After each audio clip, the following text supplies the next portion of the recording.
শেখ হাসিনা আগে যেরকম রাষ্ট্র চালাইছে ওরকম চালাক। আপনি তাহলে শেখ হাসিনাকে আসতে বলছেন?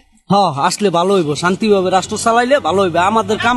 আপনি বলতে চাচ্ছেন যে আওয়ামী লীগ বাংলাদেশ সরকার যদি দেশে আবার সুন্দরভাবে ফিরে আসে তাহলে আমরা আবার শান্তিতে থাকবো। প্রধানমন্ত্রী শেখ হাসিনা আগে যেভাবে রাষ্ট্র চালিয়েছে সেভাবে চালাক। শেখ হাসিনা আসলে ভালো হবে। সমন্বয়ক এবং ডক্টর ইউনূসের সরকারকে আমরা চাই না। এবার শেখ হাসিনাকে ফেরত চেয়ে ভাইরাল এক রিকশা চালক।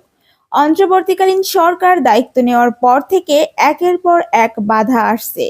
সমন্বয়করা রাত দিন পরিশ্রম করলেও কিছু বিতর্কিত কারণে ধীরে ধীরে তাদের জনপ্রিয়তা কমে আসছে।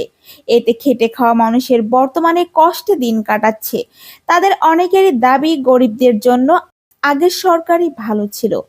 আবার অনেকের দাবি বর্তমান সরকারের আমলে আমাদের ইনকাম একেবারেই কম, না খেয়ে মরার মতো অবস্থা। এবার এক রিকশা চালক মুখ খুলেছে বর্তমান সরকার নিয়ে। তিনি বলেন, বাংলাদেশ সরকার যদি দেশে সুন্দরভাবে আসে তাইলে আমরা অনেক ভালো থাকবো, শান্তিতে থাকবো। প্রধানমন্ত্রী সমন্বয়ক এবং উপদেষ্টাদের পদত্যাগ চাই। বাংলাদেশ সরকার যদি দেশের সুন্দরভাবে ফিরে আসে তাহলে আমরা শান্তিতে থাকব।